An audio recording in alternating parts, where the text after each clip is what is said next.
right, Monday, 23rd of June 2025. We're still counting down days to Christmas.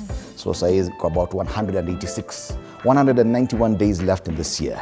It is one of these weeks that will be quite consequential for Kenya, of course, in great anticipation of what's going to happen on Wednesday this week as we mark 1 year anniversary since the events of June 25th, 2024. Karibu sana, this is the Morning Cafe.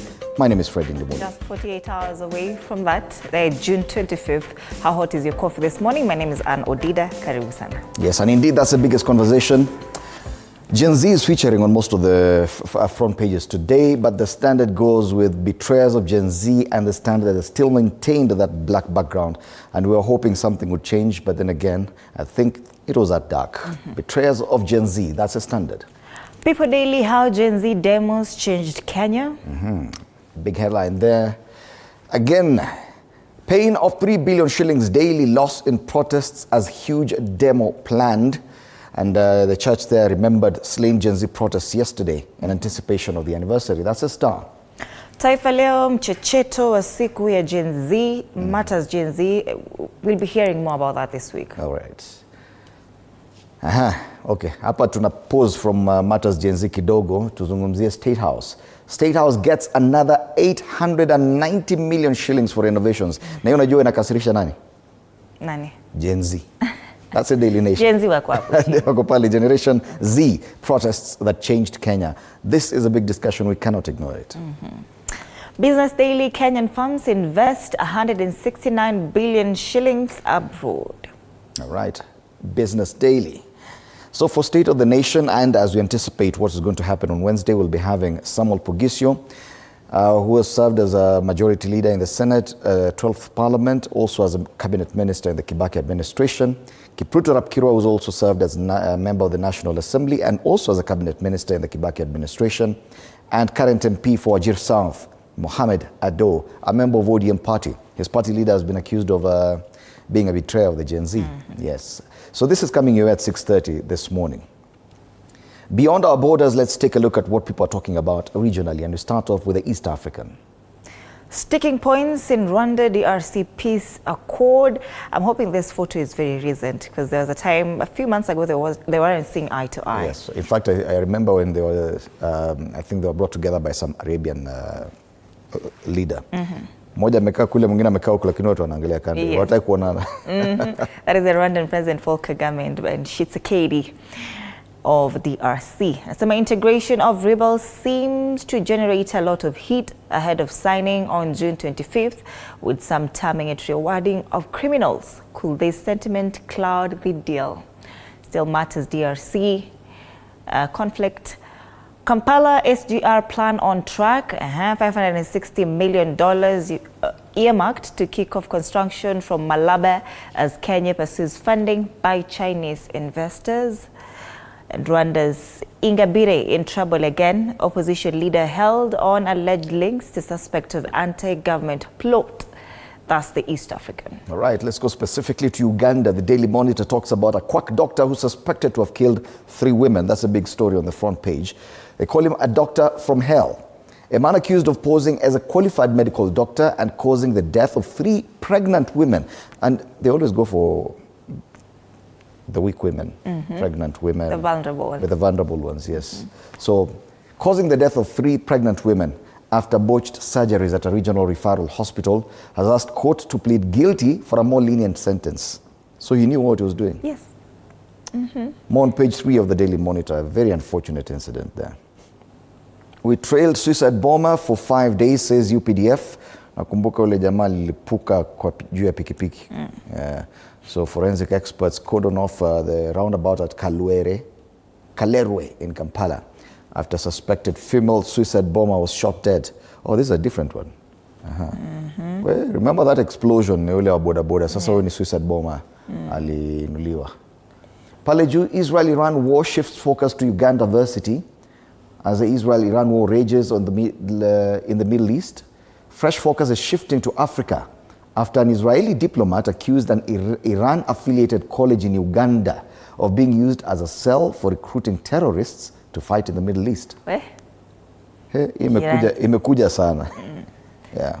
Pale chini, citizen asks court to block law that seeks to court-martial civilians. That debate still continues. And government launches 149 Ugandan billions Greater Kampala roadworks. That's the Daily Monitor. New Vision, for the first time, Museveni is not here on the front page. But Ugandan's choice for female president, NRM opposition react to presidential poll, opinion poll details all on pages 6, 7 and 8. We have them here. Which woman would you vote for as president, Ugandans? We have Rebina Nabanja, Rebecca Kadaga, Anita Among, Alupo, Jessica. Anita Among had to be there. Anita Among ndio mgani hapa, ndio huyu number 3. Yeye ndiye anaita President God. Yeah. All of them wako hapa mbele. Who would you vote for as the female president? It looks like Ugandans have already decided. That decision is on pages 6, 7 and 8. Teachers strike. First Lady appeals to arts teachers to resume work. This should be the third week that strike is still continuing. And court decision, former UIA boss awarded 593 million Ugandan shillings and Israel-Iran war parley. What next after America bombing?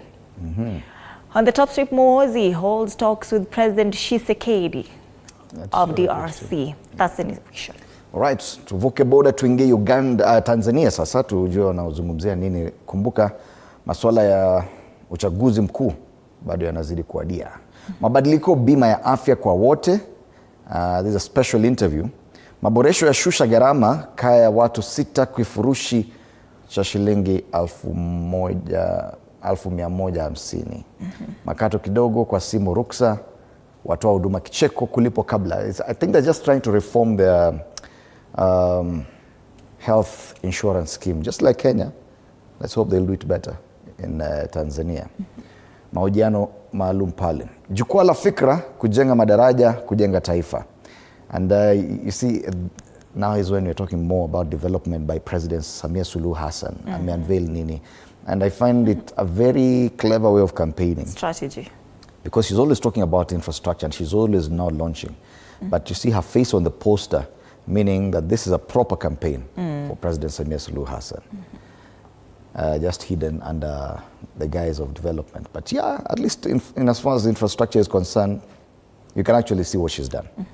Siri kete ya ushindi vyama vya siasa mwaka huu 2025. Habari kamili kwenye ukurasa wa 4, na kama tulivyosema masuala ya uchaguzi yanazidi kunogea kule. Pale juu ajira mpya 1000 mradi mwendo kasi, na lala salama bunge la 12 mawaziri mzigoni.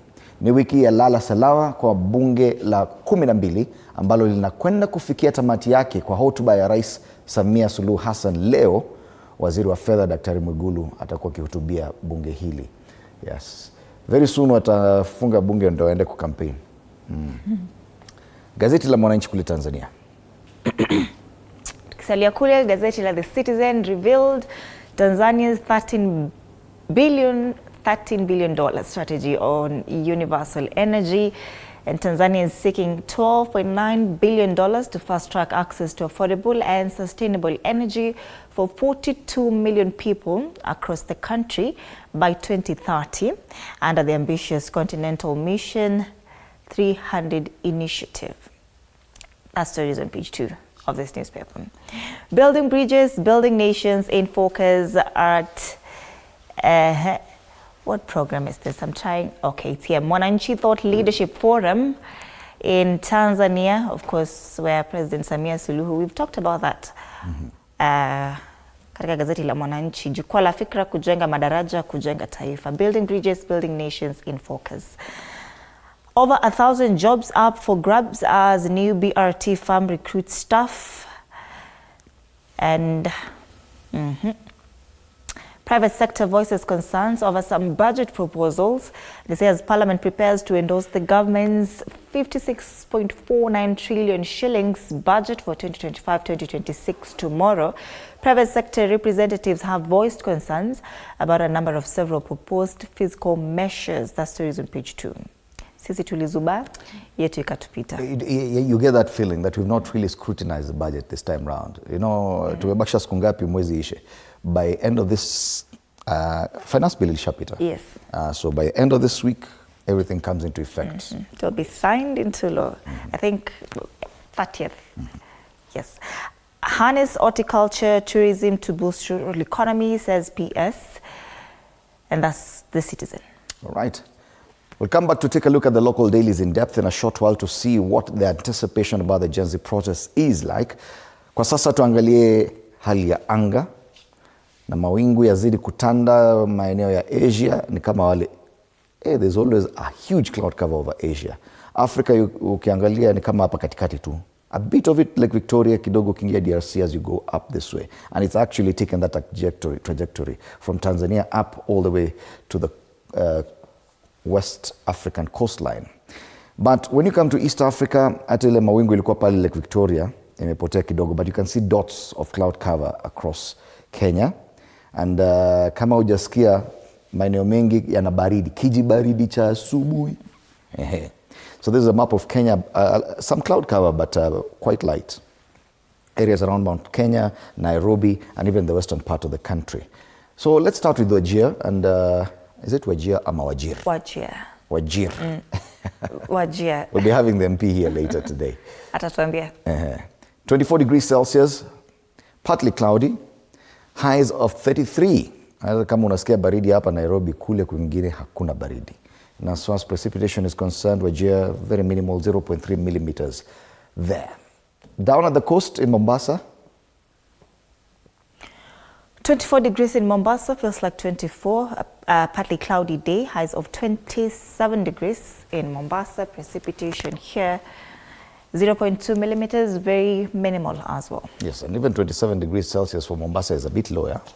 So wanasikia kijibaridi pia kukiwa na joto. Kisumu, highs of 27 degrees. It promises to be partly cloudy. Currently it's 19 degrees Celsius. Precipitation there, 1.9 millimeters. This one, a bit of rain coming your way at around 4 p.m. kuendelea jioni. That's Kisumu. And Meru kulikuwa na joto over the weekend. Joto la kisiasa.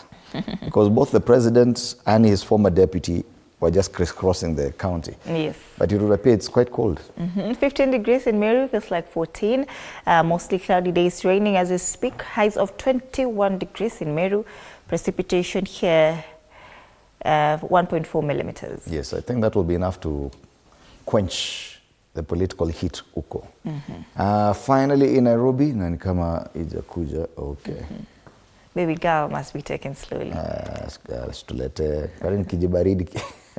It's cloudy in Nairobi today. Yes, quite chilly. Actually, it feels like 15. Yes, well, 16. Ukiniuliza, it feels like 13 degrees Celsius. Promises to stay as cold throughout the day. Highs of 23. Leo lazima uvae sweater. Ukiangalia watu hapa studio, kila mtu amevaa sweater. Precipitation in Nairobi, 1.9 millimeters of rain. Not so bad. I think that's the highest I've seen across most of the regions. And we've taken a look at the northern part, south coasts, even the western part of the country around areas of Mount Kenya and Lake Victoria, and Nairobi, I think, will have the highest precipitation. Tuangazie sababu ni Monday. Monday traffic, I'd seen already some trouble on Jogoo Road.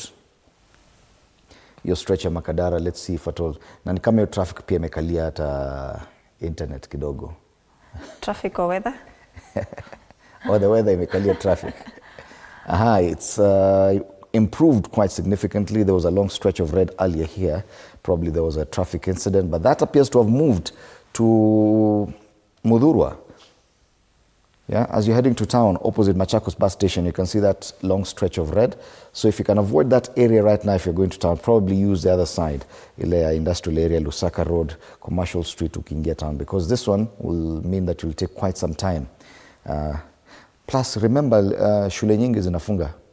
This week, I think it's the midterm break. Yes. Across the country. So a lot of children are coming home. Probably that's the reason why, but we're not sure.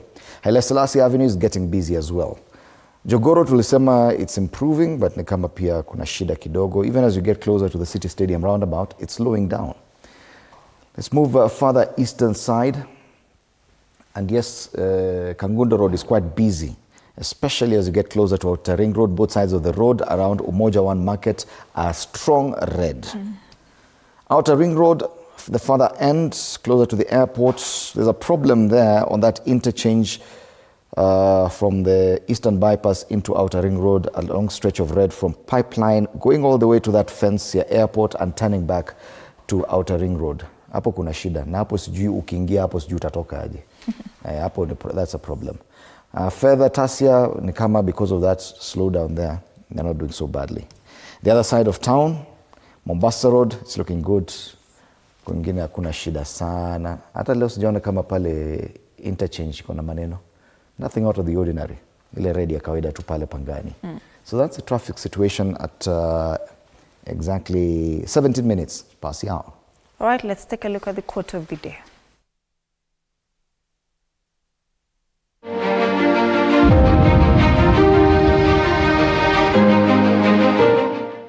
Happiness is not something you find, it's something you create. It's a mindset, a choice to appreciate the present and embrace life's beautiful imperfections.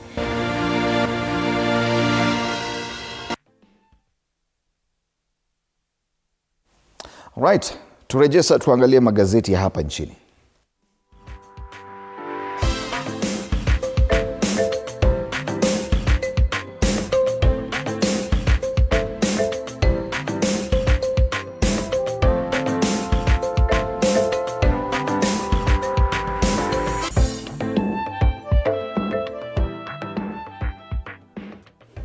Once again, against a black backdrop, the Standard is screaming betrayers of Gen Z in anticipation of the country marking the first anniversary since the events of June 25th last year.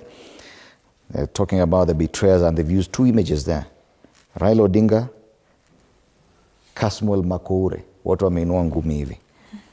That's the front page of the Standard. So they say self-serving.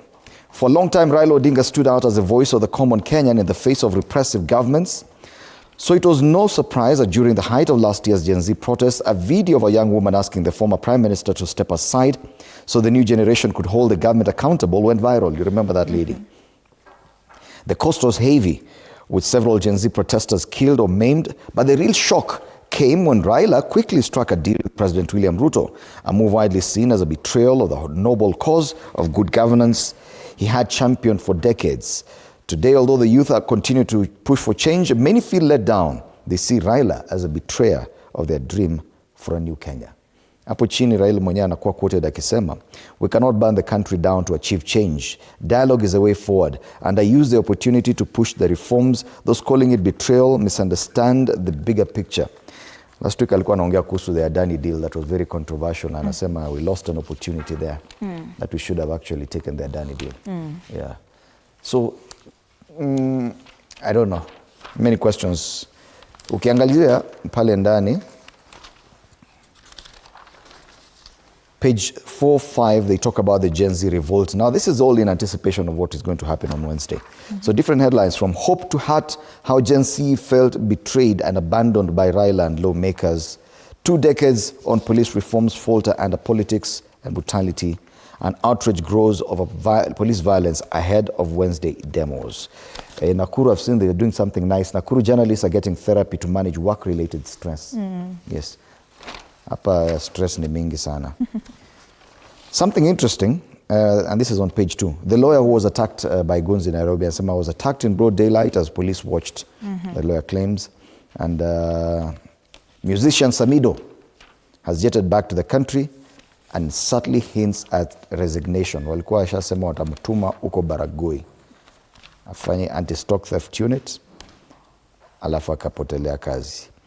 Back page, former Prime Minister Raila Odinga presents a KPL trophy to Kenya Police Captain David Ochieng yesterday at Tulinze Sports Complex, while flanked by Ministry of Interior and National Administration, CS Onesmus Murkomen. And a beautiful photo of some ladies passing by the KPL trophy there. That's the back page of the Standard. Before daily, how Gen Z demos changed Kenya. Of course, this is about the 2024 June 25th events. You see a photo here, they say Gen Z congregants chant during yesterday's prayer to mark first anniversary of the youth-led revolution against the Ruto regime last year.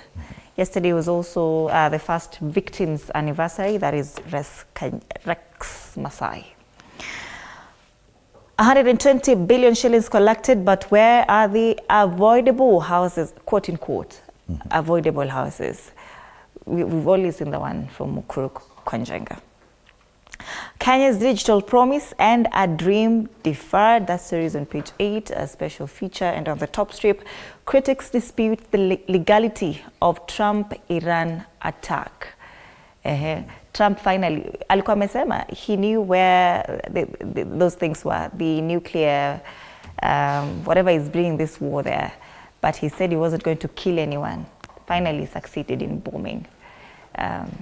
Trump is just a menace. Right. Interestingly, we're just talking about the facts there, not really about how that will affect Kenya. In Uganda, they're really concerned about how that disturbance in the Middle East will affect them. Wako na college, lazima wakuwe tu stress. Sisi ni kama tustuki, mjipange tu alafu mtakuja tuongea. People daily. So People Daily, let's move on to the Star, a very long headline for a Monday morning. Pain of 3 billion shilling daily loss in protests as huge demo planned. It's always a doomsday, they say, whenever there are anti-government protests, says trader. So in anticipation, traders are saying probably tusifungue maduka, tusifungue maofisi. Na kuna wengine wasema situpewe tu holiday. Mara moja kuwe public holiday. Yeah. Anyway. Church remembers slain Gen Z protesters, and this happened across the country. Most churches prayed for the youth. God, but not forgotten. Parents and guardians of victims killed during last year's Gen Z protests at the International Prayer Service at All Saints Cathedral yesterday. And that was something quite thoughtful. Thoughtful, yes. Thank you. Ruto Rigathi in battle for Mount Kenya East vote block walikuwa napelekana hapa kwa hapa. Kitoka hapa mwingine anaingia kule Meru. And Kenyans rot in India jails over drug trafficking. And that's the Star. Fresh, independent, different, na ukiona 60 bob, una grab a copy. Taifa Leo, mchecheto wa siku ya Gen Z, upinzani waonya serikali dhidi ya kuingilia hafla ya Jumatano ya ukumbusho wa Gen Z. Kumbukumbu, mjadala mkali wazuka kuhusu Juni tarehe 25 itakayotumiwa na Wakenya mbalimbali kuyakumbuka matukio ya maandamano ya mwaka jana yaliyotikisa serikali na kusababisha maafa ya wengi. Katika picha hii tuna jaji mkuu wa zamani David Maraga, kinara wa Wiper Kalonzo Musyoka na kiongozi wa DAPK Eugene Wamalwa wakihudhuria ibada ya mseto wa makanisa katika kanisa la All Saints Cathedral Nairobi jana. Walitaka serikali kuhakikisha kuwa ukumbusho wa matukio ya Gen Z ya mwaka jana umelindwa. Whether you like it or not, Gen Zs will mark this day. So hata kama mnataka tusiongelele, they will be there. Vidokezo vingine, Ochola apambana kurithi mali ya Kibaki, ataka Mary Wambui amtetee kotini. Mary Wambui ni yule alifanya akasema I have only one wife. Lucy Kibaki. Gachagua apewa onyo Mombasa, kinara wa DCP ambiwa jiepushe kabisa na siasa za Mombasa. Masuala ya spoti hapa chini, Bayern, Inter na Dortmund wanyanyasa. Majabali wa soka Ulaya wangaria wanyonge katika dimba la klabu bingwa duniani. On the top strip, aliyetoweka mwaka 1965 arejea kwao Mumias. Mzee Muhandi aliyezaliwa 1926 ameishi Uganda kwa miongo 6. Sasa amerudi kufanya nini?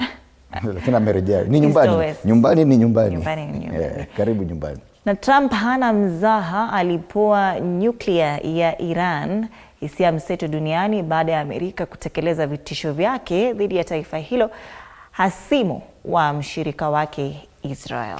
Taifa Leo.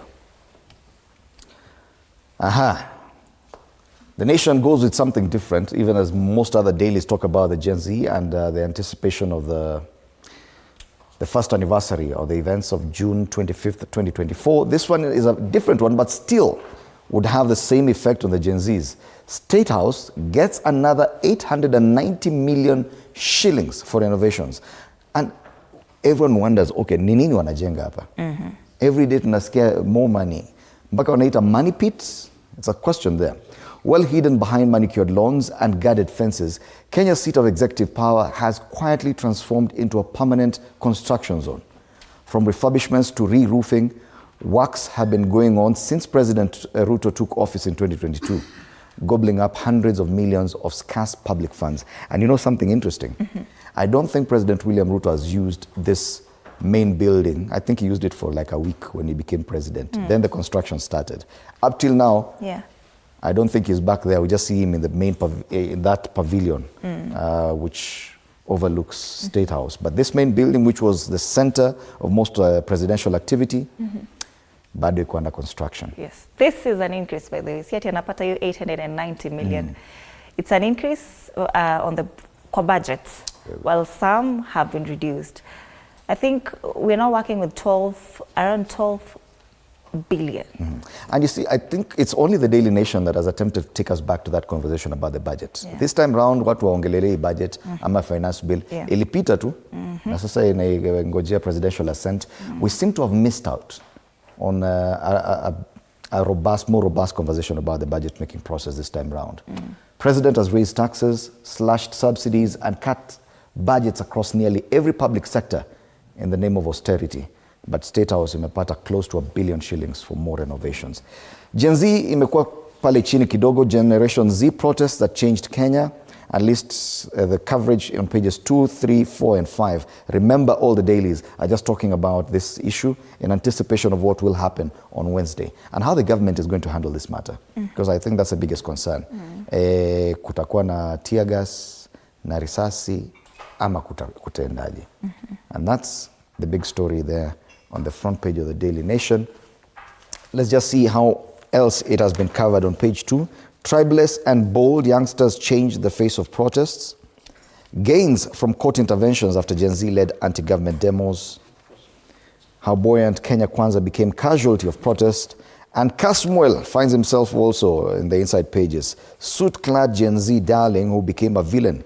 Sahi ako kule US amekuwa enrolled into the Mandela, is it Foundation or something? State House gets that one we've talked about, and schools closed for midterm break. Was it timed properly? Wakwe nyumbani. Tabidi tumekaa chonjo. Gen Z wako nyumbani na Gen Alpha. That's a Daily Nation. Business Daily, Kenyan firms invest 169 billion shillings abroad, and Kenyan-based companies more than doubled investments in foreign countries last year. A new report by United Nations agency shows, pointing to big ambitions to grow their businesses by tapping into high-growth markets abroad. Now, the UN Conference on Trade and Development estimates that outward foreign direct investments by Kenyan companies in 2024 stood at about 169.36 billion shillings.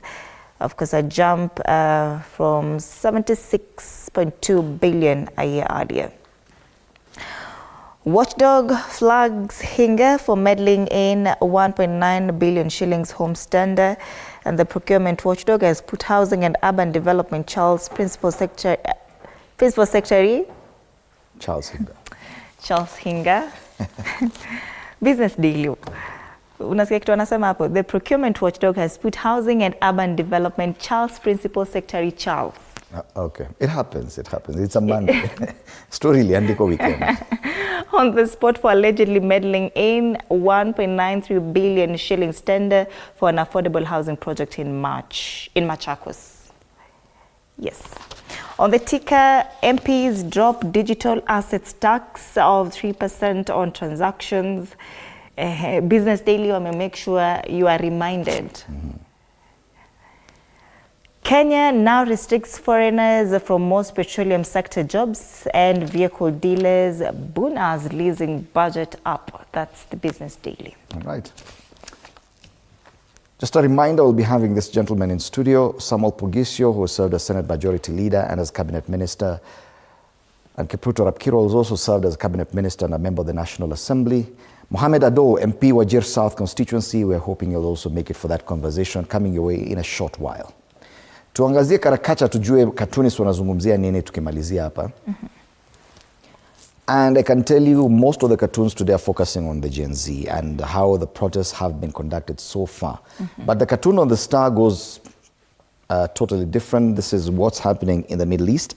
And we have a picture of Donald Trump, the current president of the US, portrayed here as one of his jets, fighter jets. It's a bird, it's a plane, it's America. On a bomb huko Iran kweli kweli, can just see the flag, everything else being bombed. That's a Star. Back home, this is a Standard. Police brutality and impunity. Lakini kuna mtu hapa. Ile shadow yule jamaa wa degree. We saw him last week. Iliona watu wakisema namuingilia sana. Mimi, I was just telling you about the cartoon. Yeah. Mimi sina hakuna kitu nimechora mimi mwenyewe. I do not even craft these headlines. I just talk about them. Sikasirike. Usinikasirikie sana. The Standard. The Standard. Same theme, June 25th, this is a People Daily. They've meka inaitwaje marionette. There's a marionette where you control polisi. Huyu jamaa, the goons for hire, wearing a police crown. Na kuna panga, kuna damu na rungu pande hii. So I said June 25th. Is this what we anticipate? But they're saying this is being controlled by politicians. Governor Johnson Sakaja came out yesterday to say those goons were hired by his political opponents, not him. It's the People Daily. Well, Daily Nation. Bado matters Jezi. Goons hapa chini and politics. Politicians wameshikana mikono wakipanda huko. Unajua what's happening is ni kama tulikuwa tumesahau, tushazika goons. Lakini the politicians are ensuring that they are trying to revive the ghost of the goons, dragging them towards politics. It's a Daily Nation. All right, today being a Monday Blitz will be here. Fred Arocho and Duncan Mutua will be joining us later on the show from 8 to 9. And of course, other conversations will follow as well. But meanwhile, interact with us on our socials, TV47 Kenya on Facebook and on YouTube. On X at TV47 News KE. My handle is at Ann_Dida and the hashtag is Morning Cafe. My handle is at Fred Indemoli. See you after the break.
Social affects the field.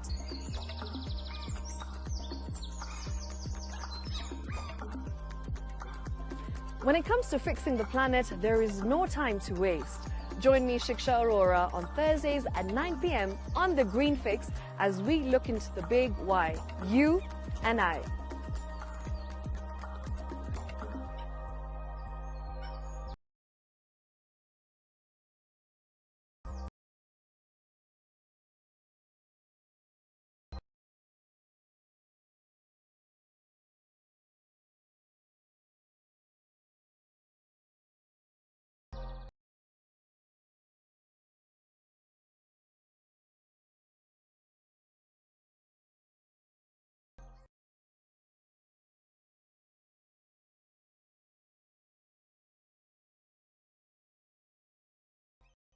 Is last 10 years. Actually, you check your urine. Your urine should be clear. Clear like the water. Yes. Should be able to see the other side of the urine. If your urine is colored or has changed color, you cannot see the other side, then you have not taken enough water.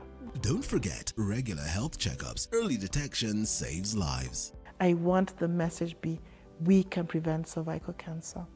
We prevent cervical cancer in several ways. You have young girls and even somebody who's a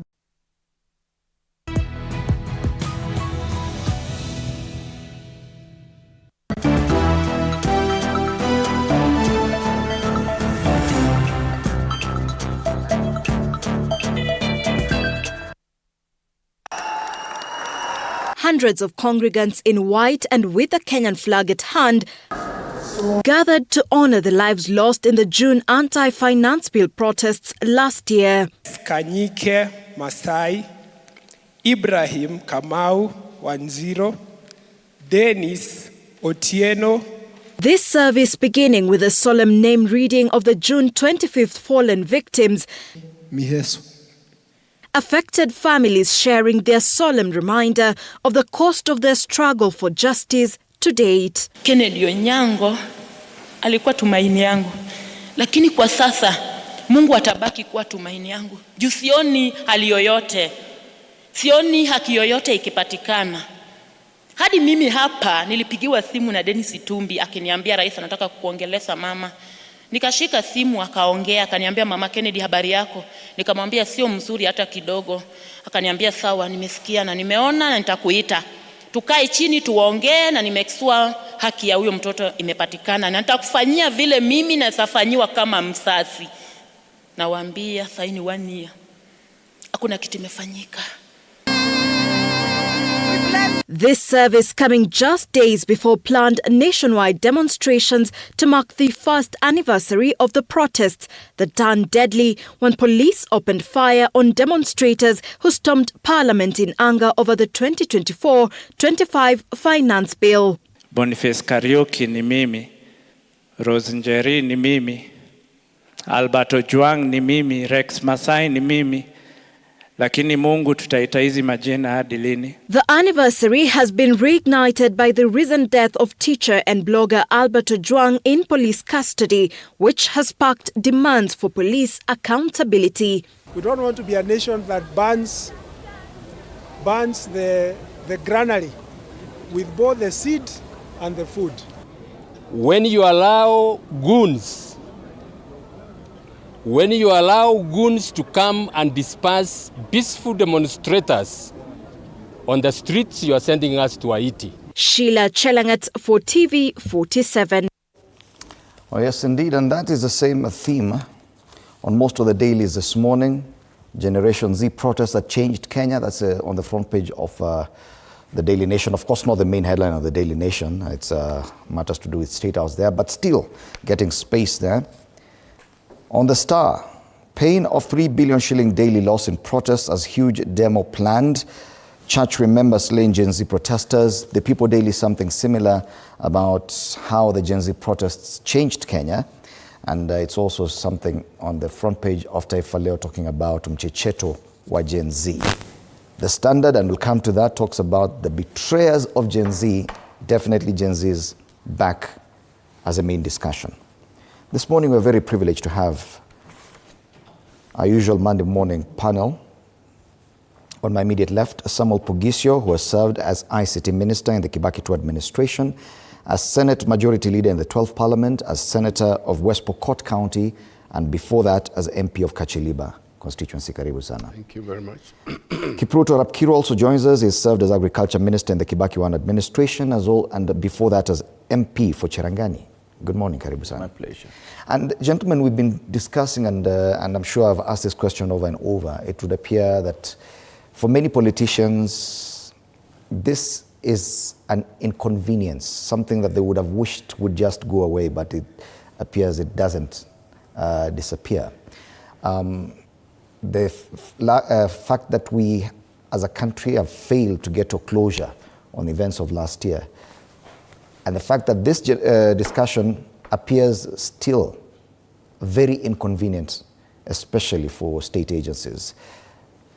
In anticipation of the events that are going to happen on Wednesday this week as we commemorate events of last year, do you think that we missed an opportunity, Bwana Pugisio, to actually put this matter to rest, or at least to pacify the country?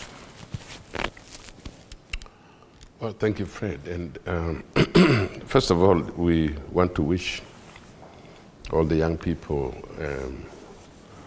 those who suffered and so on, as they commemorate this event. We really wish them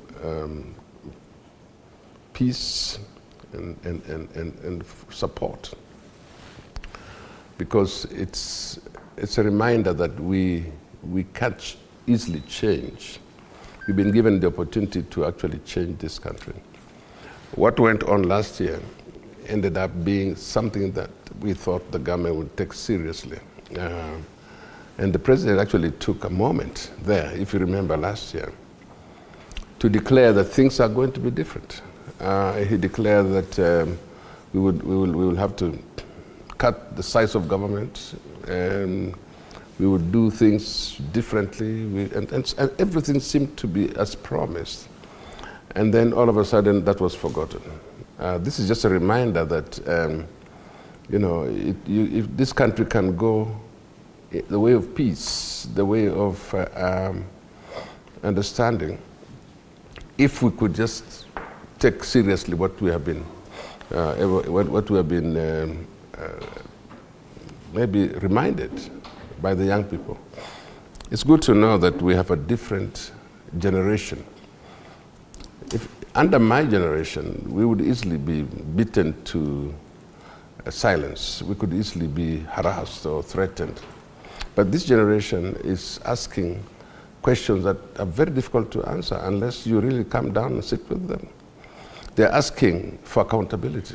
They're saying, we are the future, and what's there for us? They're saying, where are the jobs? They're saying, where is the freedom to speak my mind, the freedom to associate? And so they're asking those difficult questions. When they did that, and because we come from a background of suppression or oppression, and we think the only way to deal with this matter is actually to oppress or suppress, using force and brute force for that matter. And so my thinking is that the government needs now to say, if you're coming to celebrate this thing, let's remind ourselves of the promises we made last year. And I think that this is enough time for the government to think and to promise that what we said last year we would do, we can now come back to them and make sure that there's no more of this harassment that the young people are experiencing. So yeah, I mean, you can see that lest we forget situation coming, that the young people did not forget, the government forgot and moved on. The young people have not forgotten. They want to remind themselves. And I think in good faith, they really want to remind government that wastage and pilferage and corruption and all these things that are bothering the young people can be addressed. And I was hoping actually that when there was an executive retreat this last week, that was probably a moment to say, we need to have a new look at things that the young people have raised in this country.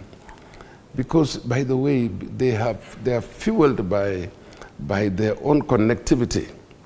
And things will not go away. I mean, you thought maybe 1 year later they would have forgotten. But no, it's coming again. So let's give them the opportunity to showcase their strength, to showcase their intelligence in media and social media and IT and all these things, for us to move this country forward. So yeah, I mean, you're really raising, the nation is raising issues. And let's not threaten to harass them, to attack them when they come out to the streets. Let's plan to give them a moment to celebrate, to remember the things that went through. And so yeah, I mean, I just wish that this week will be more peaceful. And by the way, I have heard people who are threatening, to interrupt or to bring goons again this week. And people are promising to bring goons again this week. And I really want to ask them, don't attempt to do that again. This country is not for goons. Okay. And you cannot be the one controlling goons and speak about it. you know.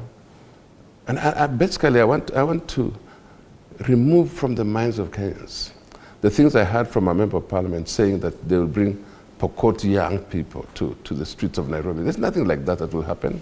They can't come.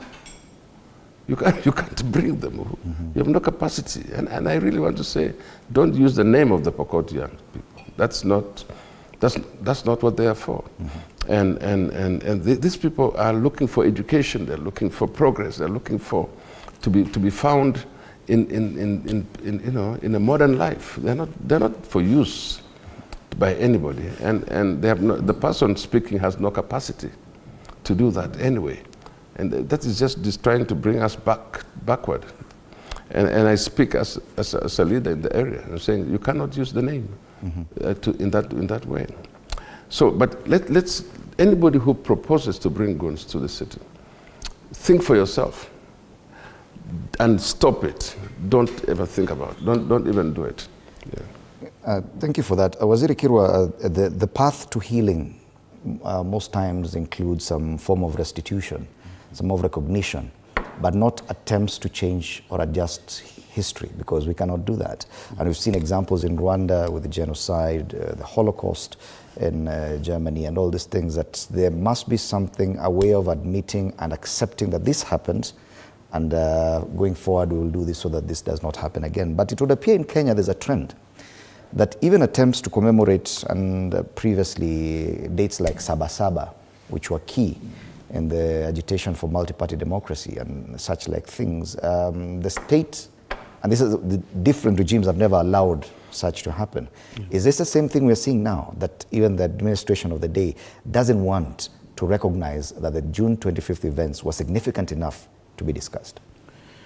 Yeah, Fred, thank you for the opportunity, and also may allow me to condole with the families that lost their loved ones. And of course, the more recent case of Albert Ojwang, and another young man in Nakuru, I think somebody Mwangi. Because this is a country that ought to have learned a lot from the events of the past, including the so-called clashes that took place prior to 92 election, and also after 2007 general elections that visited a lot of mayhem to this country. I do also want to agree with you that issues of reparation, restitution, and also accepting that yes, we made a mistake and we can do better as a nation is one thing that we should always embrace, because a society that does not accept that they have gone wrong is likely to be weaker than those that accept, yes, mistakes have been made, but we feel we can do better by accepting that those mistakes were not justified. But when you get a regime that is has such a thin skin, it is likely not to accept some of those things, because the young people are not asking necessarily for change of government. Change of government was almost like a byproduct of the fact that they were looking at certain things, issues of governance, issues of the need to have lean government, issues to avoid display of opulence, and also issues to do with a transparent way of recruiting young people into the public service or any other position that can offer some kind of opportunity to serve, at the same time get a bit of remuneration for them to develop. But it seems no sooner that event took place, those in power forgot completely. And now they are displaying also the same lagis by a member of parliament saying that he has been able to collect money to the extent of 150 million, and 45 million of which is money from his own sources. And at times we wonder, where are these sources? Because we've been in parliament with Mheshimiwa Bogisho, and we know there is no time as a member of parliament that you have a lot of money. At times actually it's better when you're outside parliament. The little that you get is likely to be used well by your family than when you're in parliament. So when somebody talks of 45 million, knowing that the total salary for 5 years is not in excess of 60 million, then you realize either is a display of generosity or pretense because you are getting this money from public coffers, whether it's CDF or any other source of money that is not in consonant with the current constitution and also the ethics that ought to display. So what I would urge the current regime is to spend the next 2 years trying to come to the level of the ordinary people, trying to accept that yes, they are not angels. And because they are not angels, they should spend more time accepting the reality. Yesterday, there was a lady of the child who was pumped about 12 bullets in Ongatarongai. And she was able to display the fact that apart from those calls that they received, either from the president or his agents, nobody has done anything that they were promised. Of course, money cannot be a replacement for a child, but being compassionate, accepting that pole, you know, like at times, Fred, when somebody is in hospital, you can send money, which is good, but it's better when you appear in person to say pole. That person will take it even much longer and will appreciate. Because when you get to hospital, at times you ask yourself, why am I here? And it is not a good place, especially when you know that anything can happen to you. So I wish that we spend more time thinking about the people of this country as people who deserve better than what we are displaying as people in power. I feel the current regime needs to have a human face so that we deal with issues with that humanity, Hutu, which for me makes more sense than somebody saying, I won fair and square, next election I'm going to finish you or I'm going to beat you. No, it is not you who is going to vote alone. It's the people of this country who will generate the requisite numbers for somebody to be declared a winner or a loser.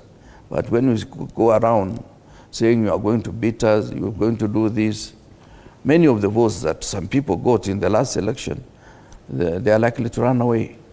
And it is just like in marketing.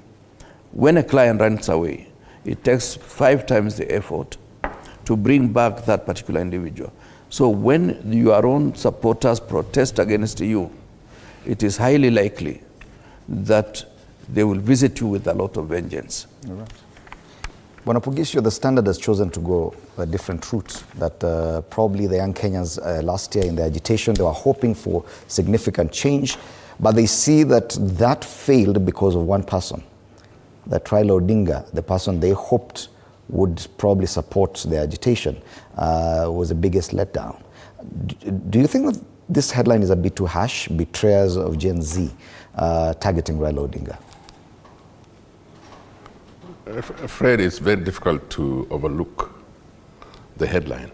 It's very difficult. And of course behooves of the Honorable Raila Odinga to explain himself better. I know that he has an explanation, but can he convince people about that explanation? That the reason he's gone there is to stabilize the country. But you see, in the face of that, it's been identified with the regime as the force that's holding this regime. You see, once you've done that, and then the regime is displaying a certain characteristic, and you live in the same house with that regime, it's very, very easy to conclude, as has been concluded by this headline, that the former prime minister is in cahoots with the regime, especially when you saw the killings and you saw the mayhem, the maiming, and so on, as recent as last week. So you can, the problem with the communications is that it's it's a shared meaning. Communication is, you must come to the same meaning and understanding.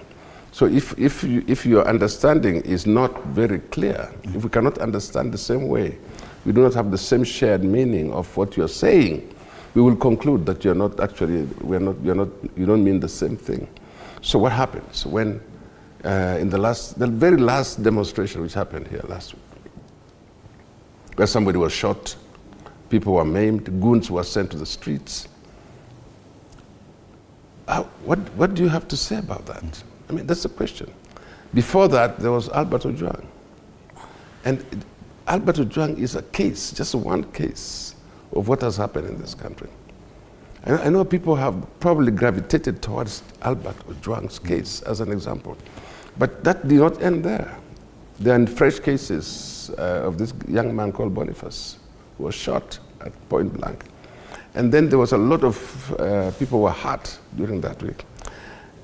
So, I mean, I would not be surprised that people have put a headline like that for Raila. I see here that he has said, we cannot burn the country down to achieve change. Dialogue is the way forward. And I use the opportunity to push for reforms. Those calling it betrayal misunderstand the big picture. It is that communication, that understanding. And I've said before, the shortest way of defining communication is creating understanding. But you see, if people misunderstand you, you must communicate better. Mm-hmm. You must show that this is what reforms have happened. And so, I mean, much as we respect and have very high regards for Raila, very high regards, in this country's history, he has played a very big role in championing reforms. And that's why, again, he's being judged more harshly than other people, because we know him for what he is. And so when he looks like he sometimes looks the other way, it is what causes this kind of harsh judgment. And I think it's very easy for Mheshimiwa Raila to stand up and say, I need to see these reforms. Mm-hmm. If you are in the system, it's very easy for him to say, we can't allow this. I cannot stand by as these young people are beaten to submission. I cannot allow this kind of goons to come in. But if he doesn't stand up to say so, then we have a situation of this misinterpretation and this misunderstanding that he talks about. Because he's put out a document, okay, that says these are the reforms we need. But if none of them is happening, so what's keeping them there?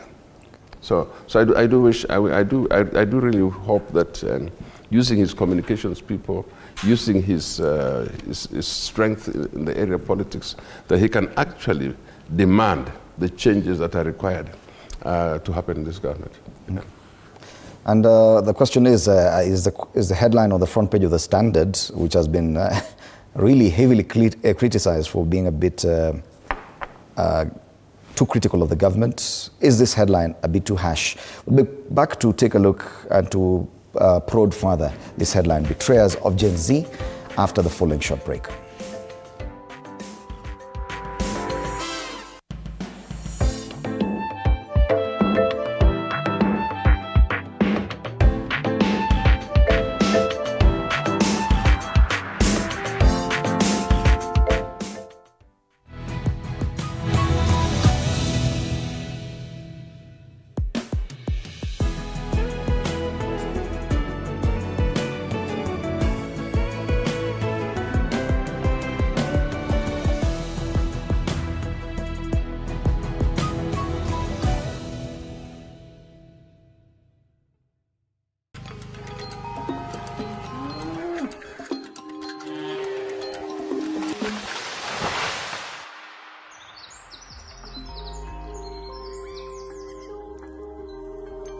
Our world is changing every day, and so should we, for the better. Each week, we tackle the big why, the question that should be on everyone's mind. Why isn't this fixed yet? Deforestation, global warming, and the adverse effects of climate change. The future isn't just something that we inherit, it's something that we create. Join us on The Green Fix as we tell the stories of those who refuse to give up.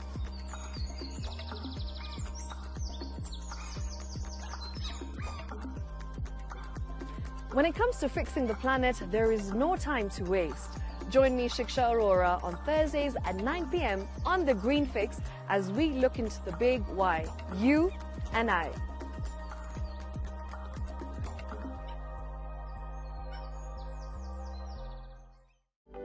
For comprehensive information and education on your health, Body Garage is here. Don't allow anyone to pluck out your good tooth as long as it is strong and stable. Cancer doesn't start today and you get the symptoms tomorrow. By the time you pick it or the time it is manifesting in you, probably will be there about 5 to 10 years. The eye is the window to the rest of the body.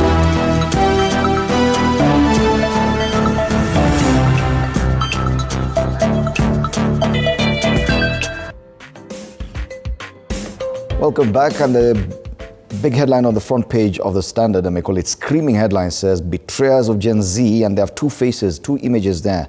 One of former Prime Minister Raila Odinga in that typical fist in the air posture, something also copied there by Kaswell Makore, who was very popular during the protests of last year, June 25th. The question is, are we being unfair to the former Prime Minister? Bonakirwa, yes. The Odium Party and Raila Odinga, led by Raila Odinga, signed an MOU with the UDA in March this year. It was a 10-point MOU. Among these issues was a demand for right to peaceful assembly and protest and compensation of all pending claims. Yeah. There's also protecting the livelihoods of young people. And I may just pick those two because they're linked to what we're talking about. Yeah. And yet many feel that Raila Odinga, even despite signing this document, has been curiously quiet when it comes to the same kind of problems now. Therefore, many people feel that probably the Standard is correct in calling him this. Do you agree? Yeah. Well, I just want to join the Honorable Pogisho in appreciating that Raila has done so much for this country.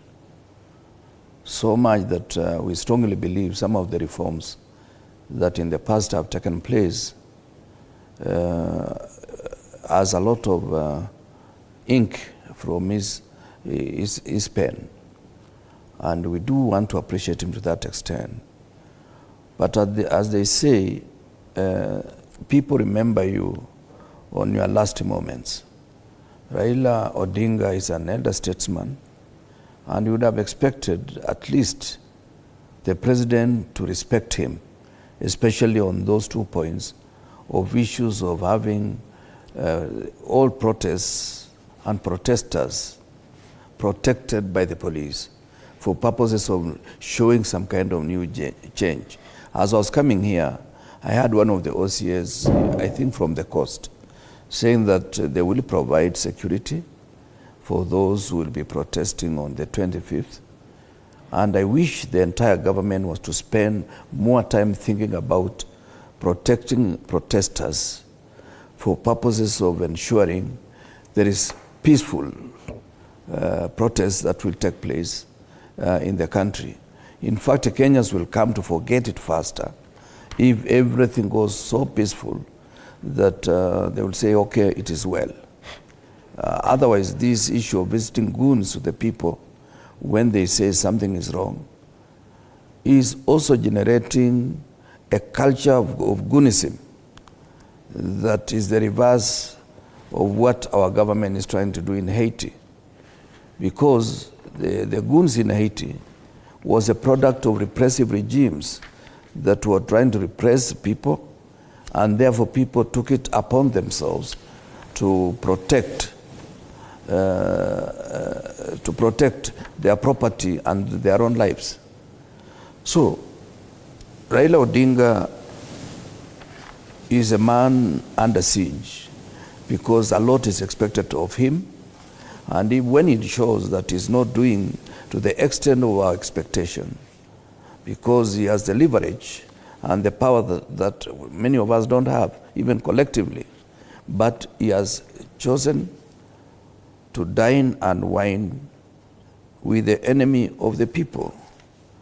by accepting that Goonism will continue, and even some of the other 8 points that they signed were things that the government is expected to be doing, including issues of protecting the citizens of this country. Is not an issue that the government should be implored. It is the duty of the government because they collect our taxes for the sole reason of protecting our lives and the property that we own, so that nobody will come and take away our lives against the law or any of our properties that we have as a nation.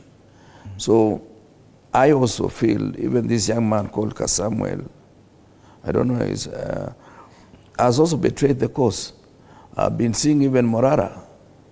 He has chosen also to betray the cause by pretending now to be a critic and auditor of leaders in the opposition, while perhaps dining and whining with those in the establishment. A struggle is not won until it is over. So I feel Raila Odinga should accept when we criticize him and when we label him as the worst traitor that has visited Kenya for many years. We want, in fact, if you do an audit of his political landscape, it's almost after every election, he goes to bed with the establishment. Remember, he's the one who almost destroyed Fort Kenya in the run-up to 2007 elections, having used the same party to win the city here in Nairobi. And after 1992, after 92 elections, in the run-up to 1997 elections. And after 1997 elections, again, he went to bed with KANU under the cooperation and eventually some kind of merger. Although towards the end of that regime, he was able to be part of the National Rainbow Coalition on the eve of elections, but still in between, he never stayed the cause as a leader in the opposition. After 2007 elections, again, the Grand Coalition government that he joined, and I would have advised him at that time. I remember I met him once somewhere in Karen, and I was advising him really to stay away from the regime for purposes of ensuring that that regime perhaps collapses on its own momentum. But he found it fit to join the forces.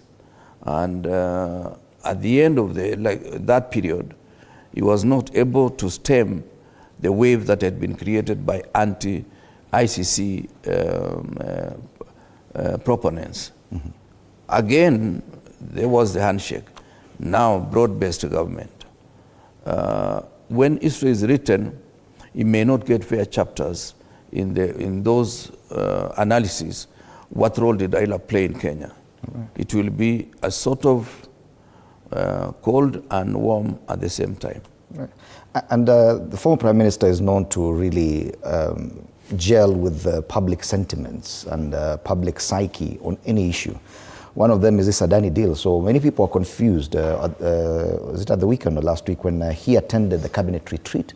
And one of the issues he talked about was the Adani deal that was highly criticized by Kenyans. And he said that he regretted the collapse of the proposed Adani deal, calling it a major disappointment that has hindered the country's potential to become a key aviation hub on the continent.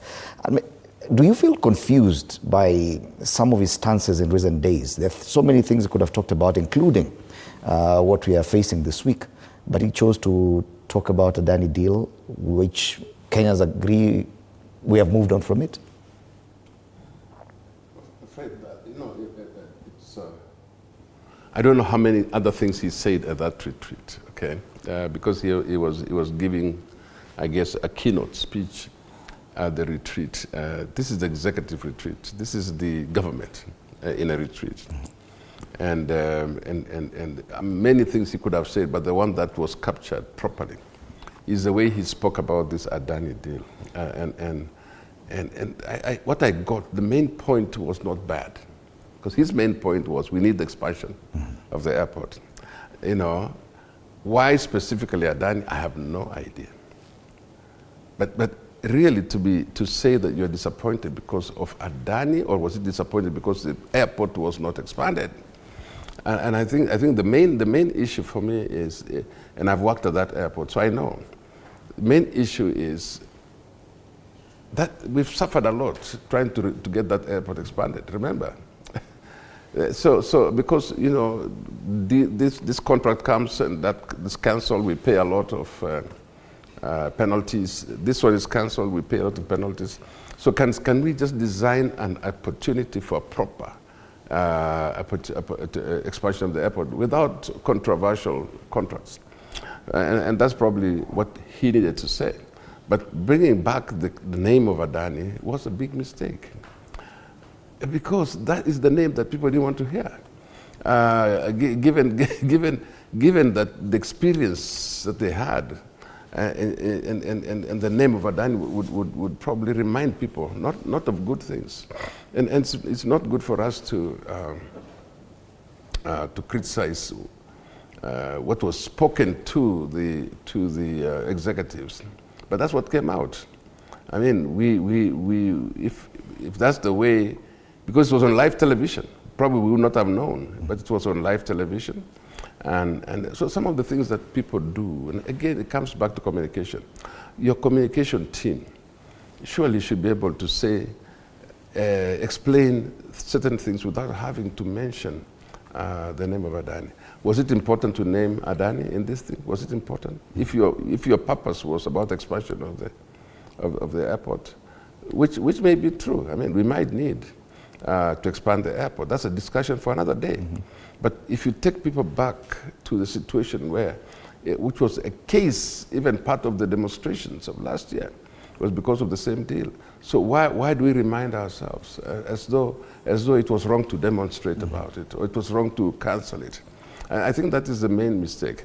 We should move on to say the proposal is we were going to expand our airport, but this is the way we are going to do it. And at one point it was agreed we should use our own resources to expand the airport, and so that we can get rid of all these controversial contracts that come to the issue of the airport. So yeah, the communication part, I keep saying, causes you to lose. The way you say things removes trust from you. And I think that he could have said it any other way. I don't know why he said it the way he said it. It goes to prove to you that sometimes when you have agreed to support a system, okay, sometimes even your language changes to be in tandem with the system. There was absolutely no need to regret that the airport was saved from that corrupt deal. So there was no need. The only thing that I keep saying is, I think anybody who does communications for these people should have just focused on that part of expansion. Doesn't it confuse even people when things like, which are basically in principle, like your stand on such deals does not waver, that someone like Raila Odinga, many people believe, should be forthright in his thinking, and people take him like that. Bwana Kirwa, do you think that probably Bwana Raila Odinga has let himself down in the way he communicates and what he chooses to talk about in recent days? Well, listening to him, reading that speech, you would actually wonder whether the speech was written by his team or it was written by State House operatives who wanted certain projections to come to the public domain. Because Adani is not the best person in town. And you remember, even on the end of the demonstrations before the government budged and accepted to cancel the deal, one of his relatives were indicted in America for corruption, issues related to corruption. And not only that, of course, in Australia, there was a challenge of a failed project. In Bangladesh, there was the issue that actually precipitated the removal of the then Prime Minister, Hazina, from that country. And even in India itself, there is some project that failed in one of the states of India. So for us to be told again about Adani by somebody of the stature of Raila is unfortunate, to say the least. and it is misguided in totality, because misguided in the sense that when you are part of the opposition, which he claims is still part of the opposition or the minority in this particular case, you ought to be above board when you are operating. Otherwise, perhaps he has been told to go and visit Adani again, perhaps with certain deliverables from Adani. Otherwise, why mention Adani in an issue that he could have done better? We could even phase out the expansion of the airport for purposes of ensuring that the revenues that we collect and the Kenya Airports Authority has very positive bank balances, which they could do that without necessarily even involving an outsider. And if they want to syndicate, they can syndicate with institutions which are seen to be corruption-free. Otherwise, you cannot bring somebody who has had problems elsewhere and you tell us that was a good person. As I said, it is unfortunate. Raila has done very well in the past, and we would wish him well even as he moves to 80s and 90s. Otherwise, he is messing his own legacy because of somebody else who may not even think about Raila. Should William Ruto lose or win the next election, he will never even think of Raila, or will not even know the middle name of Raila, because we know him. You know, all the friends that he has had in the past, and I'm not one of them, because we are just neighbors at the constituency level, and acquaintances because of a common factor called Jirongo. We used to gravitate around him when we are looking for assistance here and there. But otherwise, I cannot consider him my friend. So even if he was to forget my middle name, I would be happy. But for Raila to have sacrificed so much, including his own reputation, I feel it is enough for him to stand with Ruto, but not to support him when it comes to some of those projects. Right, betrayers of Gen Z. That's a big headline, and I think this is a different trajectory from the main concerns, which is what will happen this coming Wednesday. From what we saw last week, the issue of goons accompanied by police is the biggest concern. And many people are asking what will happen come Wednesday, where young Kenyans have declared that they will indeed come out and protest in commemoration of the events of last year. Yesterday, Governor for Nairobi, Johnson Sakaja, who had been accused of hiring the goons, came out and declared that he was not behind this. It is part of the stories covered here at TV47, Sakaja denying hiring goons. Let's watch it, then come and talk about what we should anticipate come Wednesday. Over the past few days, I've observed with deep concern the circulation of false, malicious, and politically motivated allegations against me. I would like to say it for the record, and let me be clear and unequivocal. I have never and will never sponsor violence of any kind. My entire political life has been anchored on siasa safi, which upholds human dignity, the rule of law, and the democratic rights of every Kenyan. I have never used violence to gain power, and I never will. My record speaks for itself.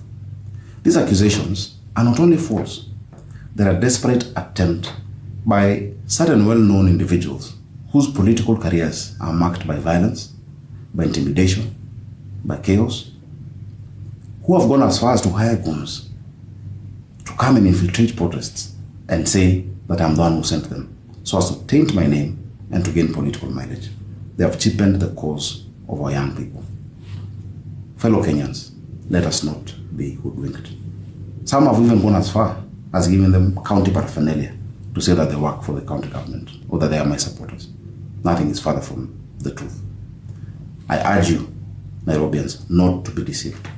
Let us not allow rogue politicians to hijack serious matters for selfish gain.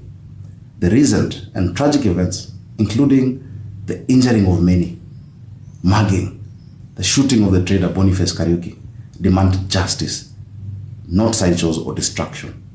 Shifting the focus to unverified claims against me is not only dishonest, it dishonors the victims, the business owners who are counting losses in the millions, the people who have lost loved ones, and the people of Nairobi. All right, that's a statement issued yesterday by Governor for Nairobi, Johnson Sakaja. But we saw what happened last week, Mwanapugisio.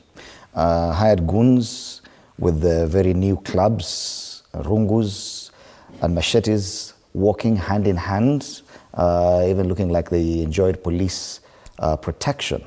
And this is just a week, that was just happening a week to this great commemoration coming Wednesday this week. And the concern is that what we will expect come Wednesday, or can the government do something different this time? Yeah, Fred, if you could also have played the same Sakaja when he was in Western Kenya, that would give the background to why people put the blame on him. I don't know whether it's available, but that should have been played, where he actually promised. He said, let them come. Now, so what do we believe? Which one do we believe? I mean, that is where we get confused. I mean, that straight jacket, that guy there looking like a statesman with the background of our flag and so on, is the same guy who spoke like he was going to bring goons. And so the question should go back to him. He said, what did you mean then? And what do you mean now? Can you be consistent? Can we trust you? Because what you have said now is, I have never. But, look at your own statements. Look at what happens around you. And then secondly, the question to ask Sakaja is, then what have you done to prevent mayhem, to prevent those goons? This is your city. Yeah? And again, there was a bit of betrayal by the same goons when they came out, praising him as they were walking back and saying, we have, to Melinda Gigi, we have done the work. As though to say, we have done the work you sent us to do. And these are all things that you should begin to address. Don't just tell us about your personal feelings about this. Tell us how those guys would come to your office or around your office and say, Igwe, we have guarded the city. And you're not addressing those issues. What is the promise for you as the governor of Nairobi? What's the promise? That you will, what will happen this week or any other day that demonstrators are going to be? And so I've said this before. I pity that a young man like Sakaja, who is rising in his career, his political life is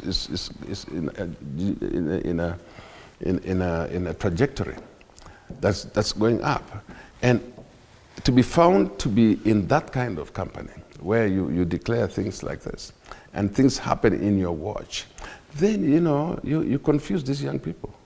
You confuse them. You think by now issuing a statement like that, you can convince people.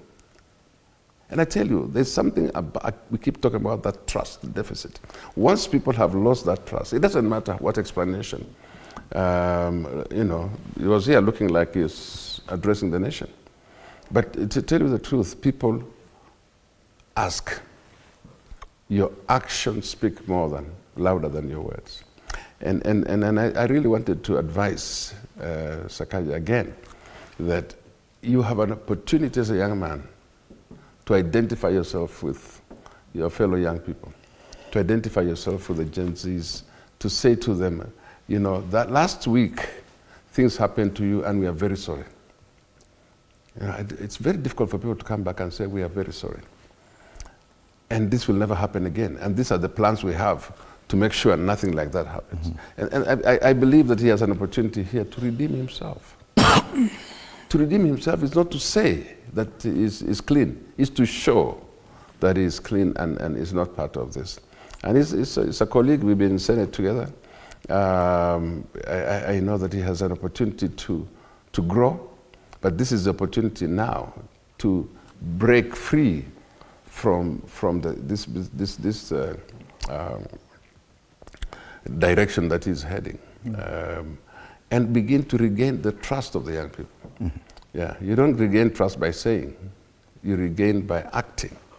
And that's how you do it. You have to gain not only in the moment of clarity, but it's in the moment of consistency.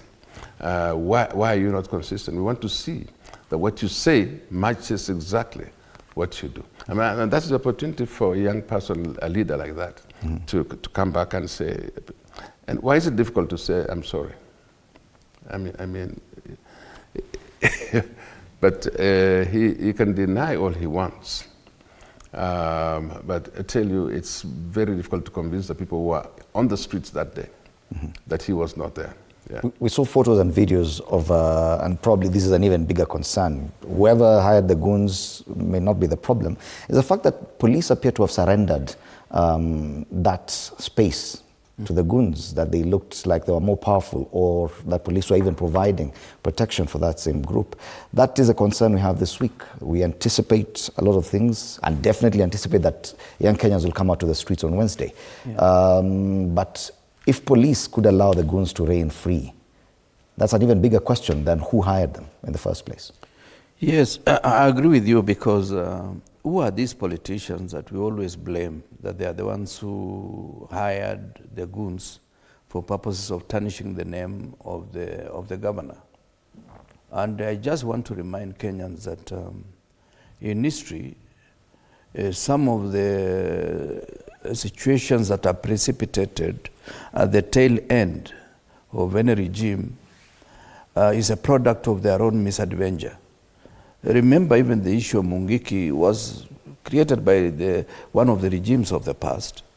And Mungiki became almost a nightmare to the nation and to all citizens of this country. Even Osama bin Laden was created by America. And yet, the same Americans had to look for him when he had become almost a serious threat to peace and security in the entire world. And we are still getting the effects of bin Laden's adventure in that field of instability and a lack of security.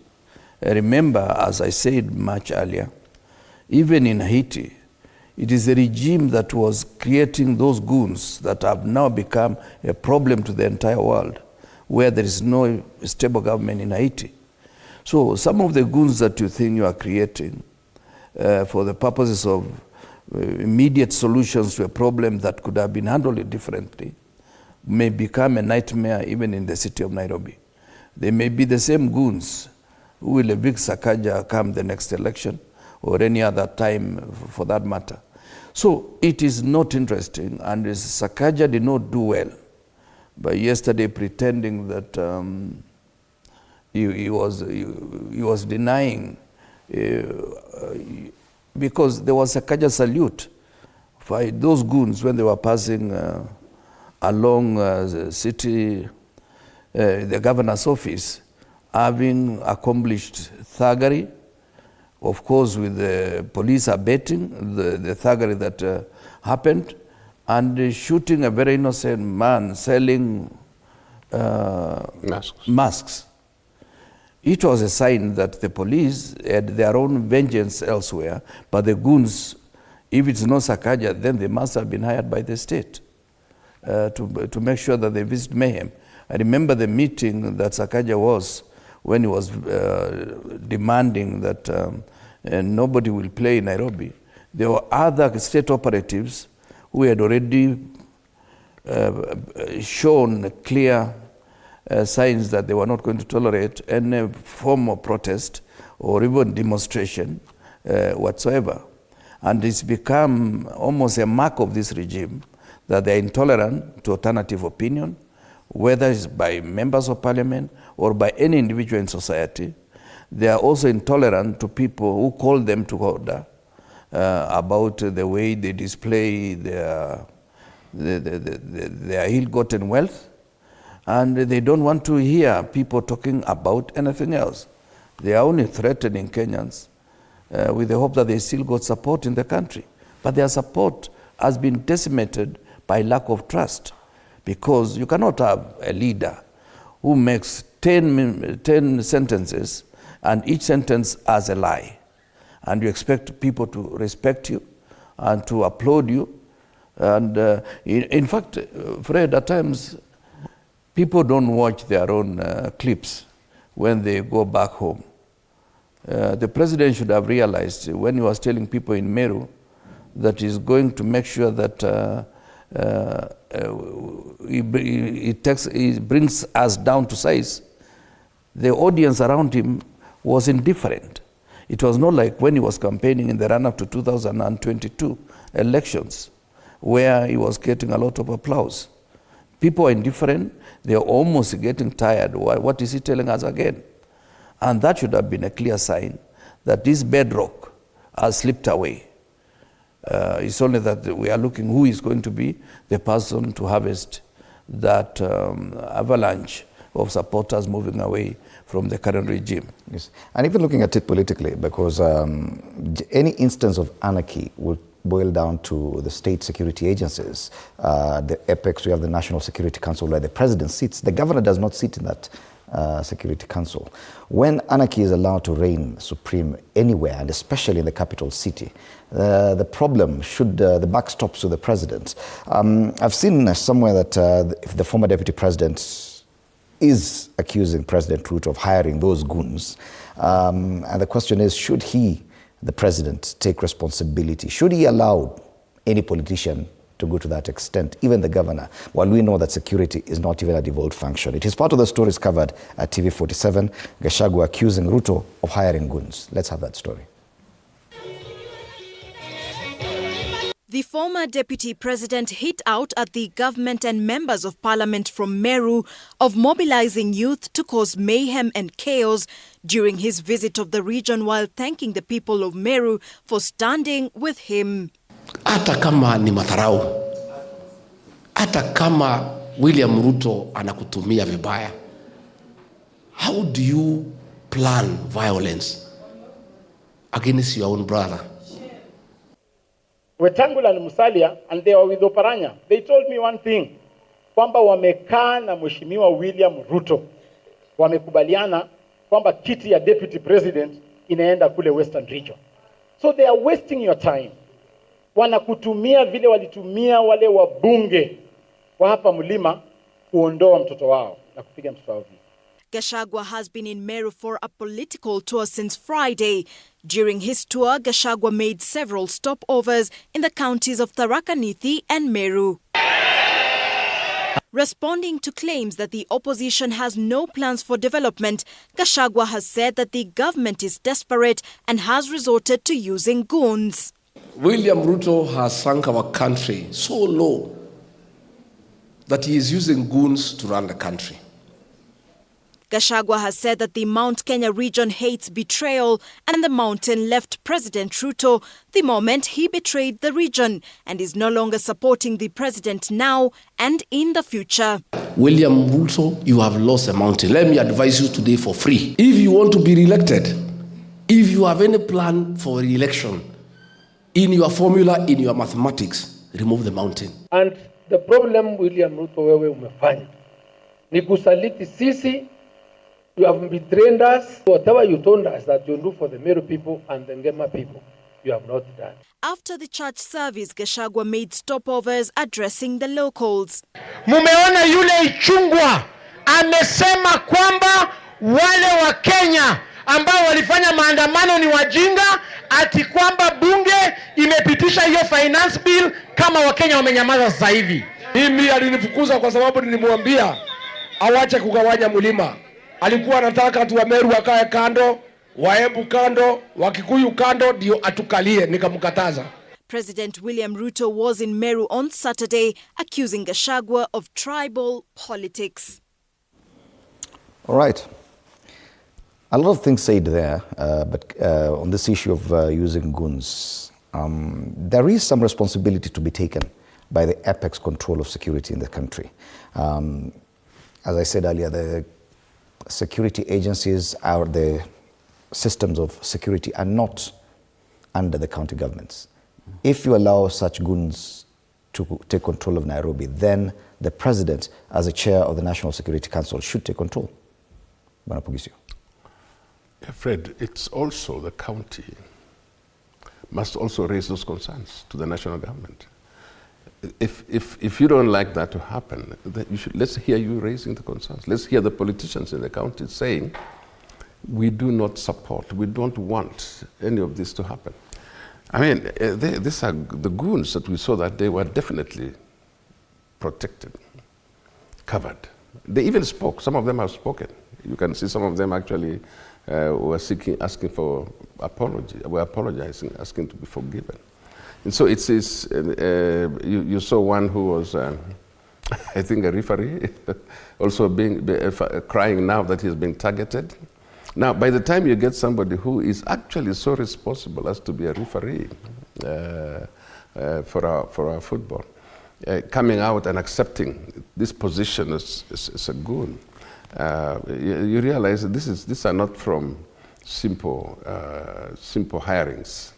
These are very serious hirings. It must be good money for you to actually accept to be part of that, and including the danger of actually being beaten, also facing confrontation. Some of them actually were also caught. I think I saw where some of them were caught. So it's not a very easy thing. But for you to accept that risky job, you must have been given a lot of money. But the one where you think you could find that the regime is culpable is the freedom with which they roam the city in front of the police, even in the company of the police. And it doesn't help that the government or the police spokesperson, whatever he tries to say to try to placate that, doesn't really help, because what we see with our eyes is that these people are working together with the police. And so that alone will take the blame back to the government. That alone. And there's no way government can run away from that. I mean, that is the face of the government. That is the executive, by the way. So it's not true that you can run away from it. And if you are the head of security of this country, you would worry very much about that. Because when the world, I saw a clip where one of the young, I think there was a tourist who came to this country and was showing, after he left the country, is going to show what happened in Nairobi. And that spreads internationally. Nairobi is a city to be protected. Nairobi is the headquarters of the UN bodies. Nairobi is a hub for business, international businesses. Nairobi is a tourist center. So allowing those photos, those pictures, those clips to be sent out, to go out, and of course in today's world, there's nothing you can do about it. I mean, the whole world learns about what we are doing here today in a minute, in a second. So let's be very careful how we portray Nairobi. And so allowing those goons to carry the day is not good. It's maybe bad for our own home consumption, but it's worse to the international community and people who are intending to come and live here, people who are intending to come and work here, people who are intending to invest here. So it's also in our own interest, in tourism and so on. In fact, I would expect the people in the tourism sector to come and say, no, you can't do this, and be the ones to raise the issues. The guys, because it's going to affect us, the guys of international business, the stock market, and all those guys should come and say, no, we can't allow Nairobi to be like this. We can't allow the front page photo of goons with rungus patrolling our city. We have a better way of patrolling the city, much better way than that. So I agree with you. There's no way the government can run away from the responsibility. Yet there's an opportunity to do things differently this time round. The government is aware that something will happen on Wednesday. A group of lawyers took this notification to the Central Police yesterday, and the police who received it promised that they will actually offer protection. But what we've seen over and over, despite these notifications, is that it's always a violent confrontation between police and the protesters. Definitely, there is an opportunity for things to happen different this time around. Do you think there's a chance that this could be the reality? Well, it's my prayer that the current regime will find it in their interest to make sure that the demonstrations are going to be peaceful.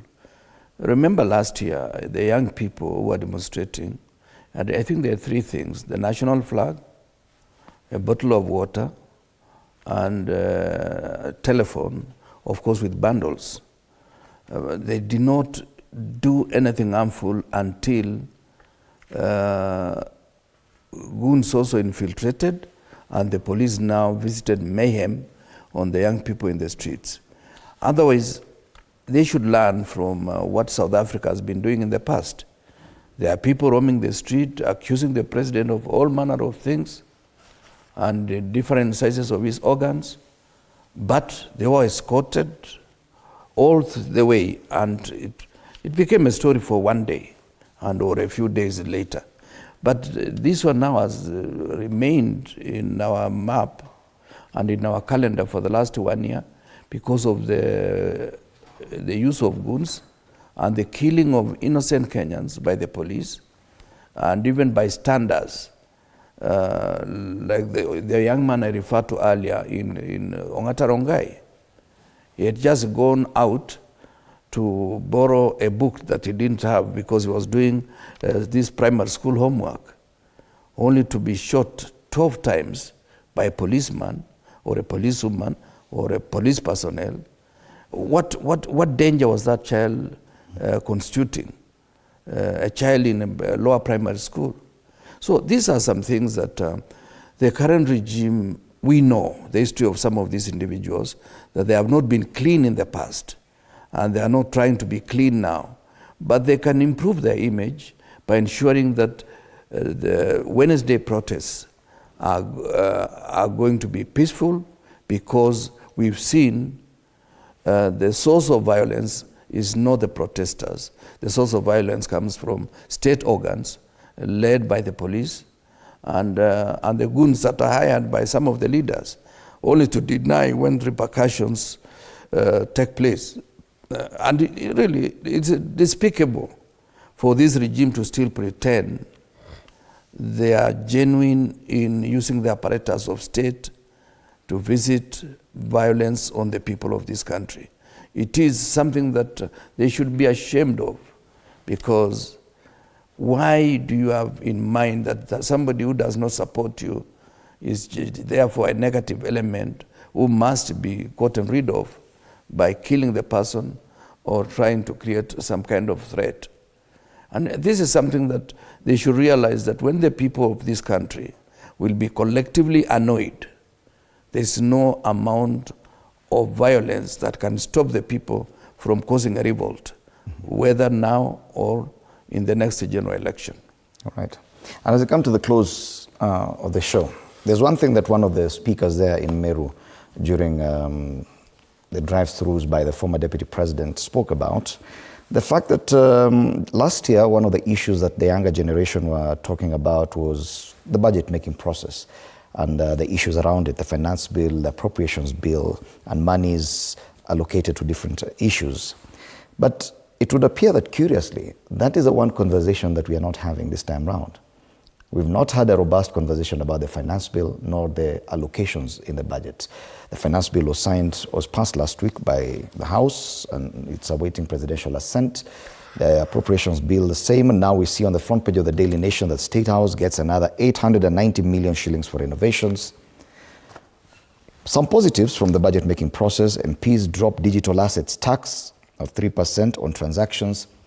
Yet these are not what the nation is talking about right now. Do you think we are also missing out as a society, that we did so well in discussing the budget-making process last year, but this time around we are not there? You know, the budget-making process is actually supposed to involve wananchi in terms of public participation. It's supposed to involve everybody. I haven't seen followed how public participation was done this time around. Maybe it was done Because I remember the one place where the members of parliament did public participation was around the bill of entrenching CDF, GOV, and what they're calling now Senate Oversight Fund. And that they did themselves. They went into there and they collected the views themselves and brought it to the House.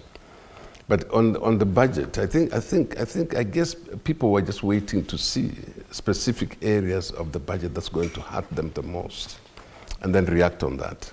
But whatever else is put in there that we can't see, because this time I think what they have done is they have made it look like very few changes on tax. But people who have studied it will tell us that there is actually a lot of hidden taxes around there. So, so absolutely agree that this time we've been lackluster in dealing with the budget. The problem with last year's budget was that it was blatant in the face of Kenyans what was in the budget itself. In the finance bill itself, the proposals that time, and the people were protesting on something they have seen. So if you can manage to cover it and don't show people don't get interested in it. That's one. Number two is... So the government was clever enough to hide some of it. This time they have been. It's the analysts who are telling us, the fiscal analysts are telling us what is actually there. The one that was touching on digital platforms and so on is the one that I think it was seen very clearly, and quickly the government kind of backtracked on that. I mean, the parliament backtracked on that. We don't know if it's going to be signed without that. It's up to the president to do that.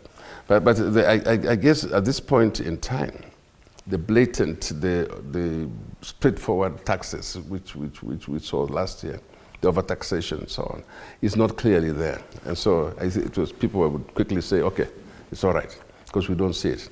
But it's going to show up at some point. So I do hope that the issues this time will be more about why the mayhem, why the extrajudicial killing, why those things that would affect even participation. Because if people are afraid, they will not even help you with public participation. If people are not very sure they can trust what you're saying, they will just back off. And I think sometimes Kenya just decide, okay, you do what you need to do. But please, the question is, please don't kill us. Please, when we're going to demonstrate, to celebrate this 1 year, don't send goons. And then talk about these young people who have disappeared. Talk about these ones who have, those ones who have been killed. Talk about how government plans to compensate. And that's why, by the way, sometimes I have to come back to Honorable Raila Odinga and say, he can shout a little more about the things he has said, because he has said, actually, everybody needs to be compensated. They need to have a compensation plan. And so he can raise his voice more, even now that he's in this government. Because we need to hear that more than what is in the tax, what is in the budget, what is in the budget. We need to speak about the way we want to have the freedom of speech, of assembly, the way we want to be able then to be useful when it comes to public participation without fear. You can express yourself without fear. And I wanted to actually assure the people of Nairobi that don't listen to everything that is said about because there's something I want to say about this threat that there will be Pokot young people coming to Nairobi. I want to assure them that there will be none. We don't have any available to come to Nairobi. Mm-hmm. Yeah, I don't know where you'll find them, but not the ones that I know. Sure. So let's not create fear. And I wanted to say to the people who said, the guy who spoke that way, that please don't use the name of the Pokot people badly. Mm-hmm. We've come a long way. We've come a very, very long way. And we would like them to be educated, to have the chance to have a president of the Republic of Kenya one day. not to take us back into those doomsday, those backward days. So I'm actually worried that people might think that the Pokot are going to be used for that. None.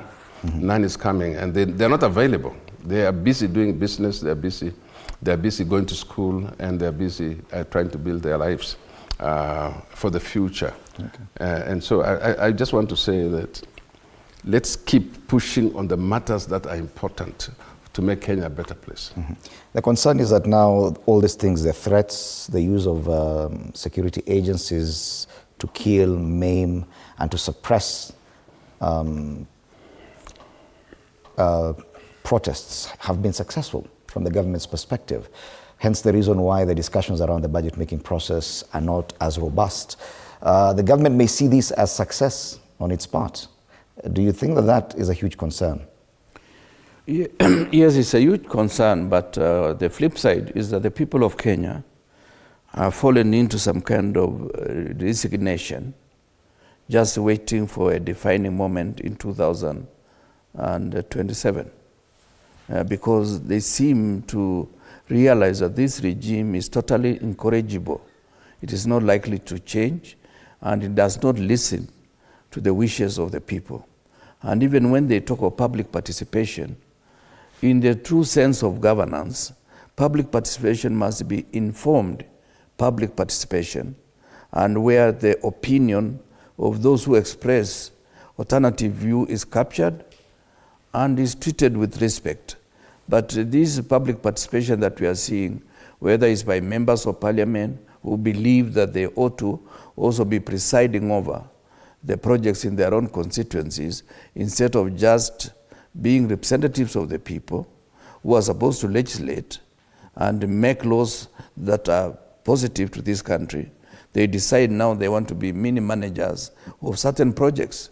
And for the information of the public, nowadays, on average, a constituency gets about 200 million per year, which is a lot of money. Remember, we built schools in the past using Arambe, little money from the MP who was earning 18,000 then, or 24,000 before it went up to 1 million shillings. Today, those schools are built through CDF, but you do not see clear demonstration of this money being pumped. In 5 years, any constituency on average is likely to get 1 billion shillings. And 1 billion shillings is not little money. It ought to do a lot of work. But of course, all of a sudden, a classroom now has moved from 200,000 to almost 1 million normal classroom. And we know these materials. We also build on our own private capacity. And we know a classroom on average should not go beyond 200,000. Because there are no toilets in the classroom. The toilets are pit latrines outside there. But nowadays, on average, you hear between 500,000 and 1 million shillings, as if they are building bricks of gold. Well, they are just ordinary bricks, ordinary stones, and just because there is a lot of pilferage. Such that representation has become secondary to many members of parliament. That's why some of them hardly speak on the floor of the house, because they do not have the requisite capacity to be members of parliament, the true sense of people's representatives. So, well, the regime may be thinking that people have given up on protest. I think the protest now is being swallowed, and in the year 2027, that will be demonstrated by the vengeance with which they will visit some of the members of parliament and some of the leaders in the country. I have a feeling the normal attrition process has been taking about 50% to 60%.